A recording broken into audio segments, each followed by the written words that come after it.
Back on Titans Talk.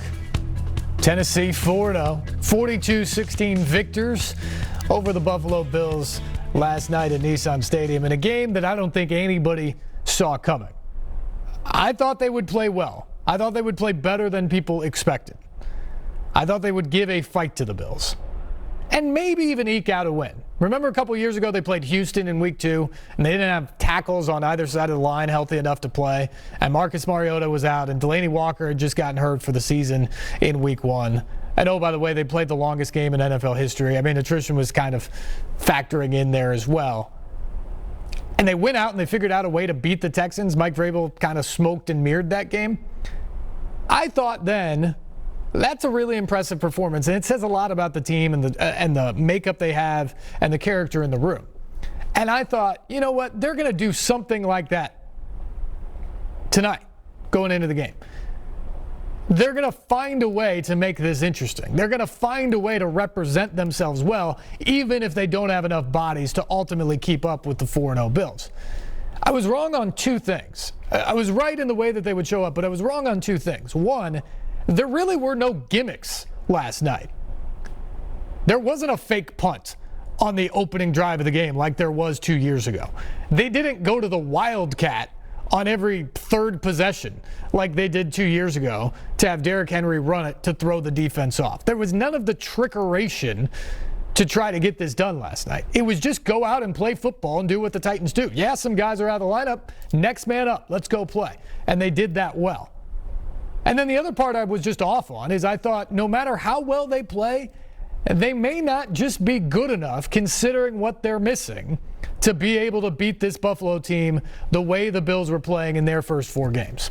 And boy, was I wrong about that. Obvious by the scoreboard.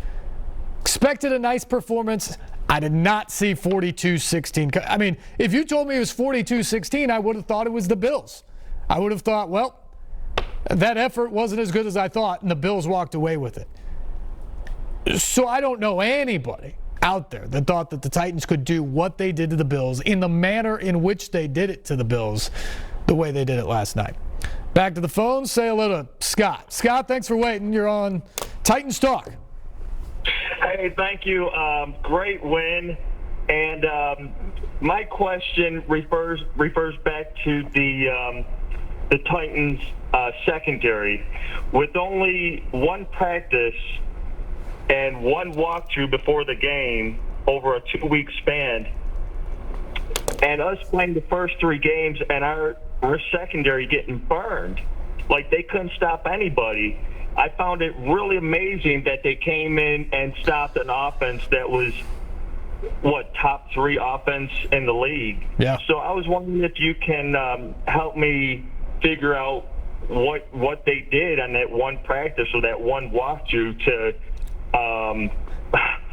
rally the troops to come away with such a good victory, and can it be something that they can kind of get behind going in to the next week and the rest of the year? I will try my best, Scott. I don't know if I can single out anything from the walkthroughs or practices because we're not there. But what they did last night effectively is, number one, I think their pride was challenged off of the way they'd started the season, and those guys wanted to play better. Number two, like everybody on the team, they'd heard all the talk for more than 2 weeks and just wanted to come out and make a statement themselves, which they did. But I think in terms of the actual scheme part of it, the Titans played a ton of zone last night.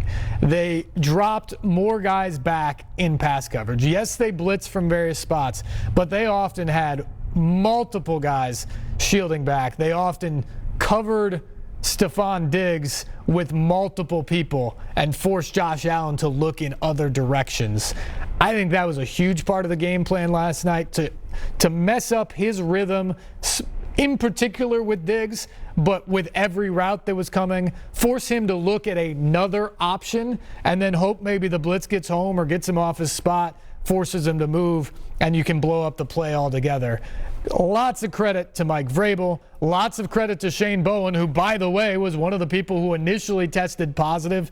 He was back. I think he had a great game plan to what they were doing. But a big part of it was to drop a bunch of guys, have a lot of bodies back there, force Allen to look through that, move off his initial read, take his time, and hopefully screw up the rhythm. And I think it's pretty clear the Titans were able to accomplish that last night.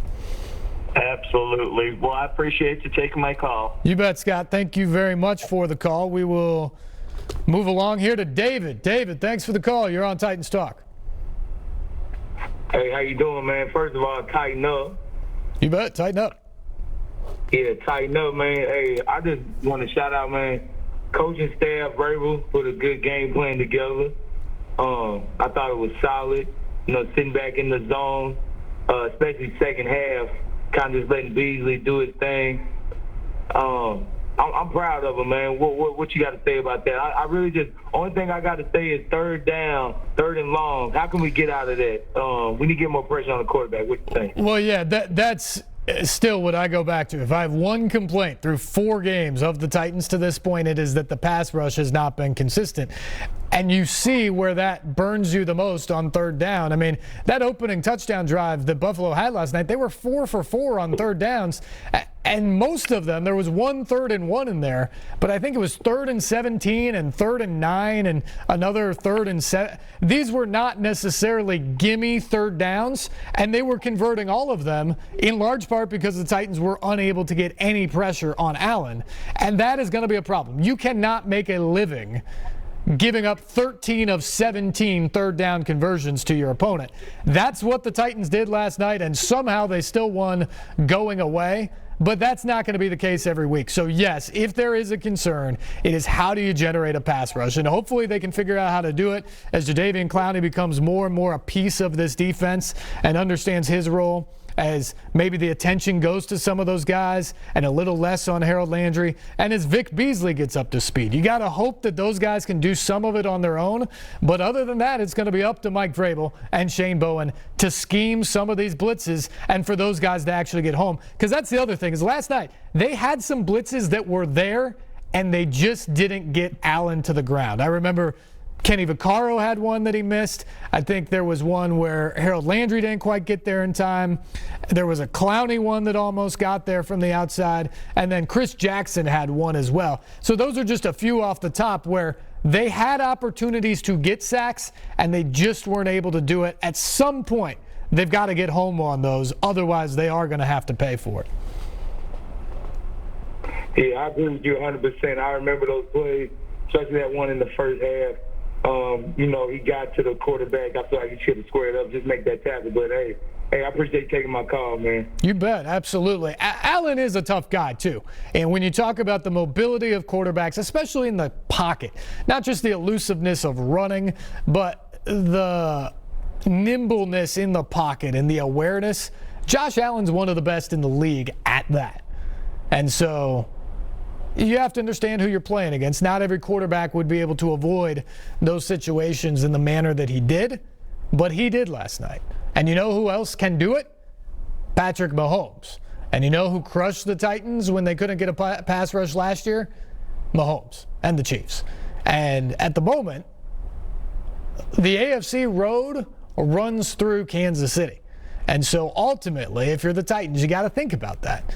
Because you can beat up on the Bills, and you can beat the Texans or the Broncos or the Jaguars, other AFC teams that they've seen so far this year. But ultimately, you still have to think that at some point this season, that road is going to take you through Kansas City. And you're going to have to be able to make Pat Mahomes uncomfortable some way, somehow. They couldn't do it last year in Kansas City in that AFC Championship game. They've got to figure out a way to make it happen this year. All right, we will take another break. When we come back, get to some highlights and more from this game, plus phone calls if you want. 737-7767. Lines completely open. This is Titans Talk on NewsChannel 5+.